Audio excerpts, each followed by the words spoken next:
এটা আমাদের second third জেনারেশনও এসে পড়েছে বিজেপি মানে গার্মেন্টস সেক্টরে, এবং তৈরি পোশাক শিল্প 50 বছর অনেক কিছু দিয়েছে। আমরা মনে করি এখানে ফুল স্টপ দেওয়ার মতো কোনো স্কোপ নেই।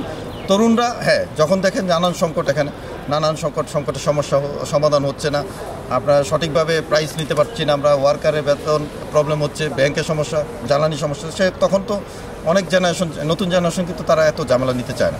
তখন তারা মনে করে যে আমাদের বিকল্প কী আছে, ব্যবসা, সেটাতে তাই করতে চায়। তবে আমরা মনে করি তরুণদের এগিয়ে আসা উচিত। আরও তৈরি পোশাক শিল্প বাংলাদেশকে আরও অনেক কিছু দিবে সামনের দিনগুলো।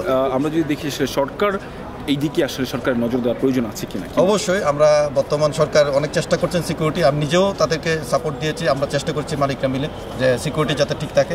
অনেক প্রতিকূলতা আমাদের, আপনারা জানেন বিগত কোভিড থেকে শুরু করে দেশীয় আন্তর্জাতিকভাবে বিভিন্নভাবে সমস্যা একটার পর একটা আছে, আমরা বের হতে পারছি না। অনেক প্রতিষ্ঠান প্রতিদিনই বন্ধ হচ্ছে, প্রতিদিনই উদ্যোক্তা দেউলিয়া হচ্ছে, শ্রমিক বেকার হচ্ছে।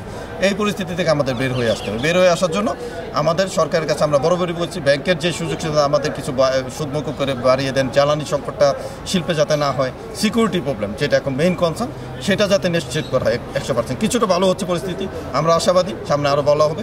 আমরা তৈরি পোশাক ঘুরে দাঁড়াবো। সাথে সাথে আমাদের মালিকদের একতা থাকতে হবে, বায়ারদের কাছে, আন্তর্জাতিক যে বায়ার তাদের কাছে আমাদের প্রাইস নিতে হবে। ফ্যাক্টরিগুলো কমপ্লেন্ট হয়ে গেছে, আপনারা জানেন 200-র উপরে এখানে সবুজ কারখানা বাংলাদেশে। সো আমরা মনে করি আমরা যোগ্য প্রাইস পাওয়ার মতো ক্যাপাসিটি এখন রাখি। আমরা নেগোশিয়েট করব একতাভাবে, যাতে আমরা সঠিক প্রাইস নিয়ে আমরা কাজগুলো করতে পারি, শ্রমিকের বেতন দিতে পারি, ব্যাংকের টাকা দিতে পারি, আমরা সচ্ছল থাকি, দেশকে আরও এক্সপোর্ট এনে দেশকে সমৃদ্ধ করতে পারি। শেষ করবে প্রশ্ন, সম্ভাবনা কতটুকু রয়েছে? এখনও অনেক সম্ভাবনা।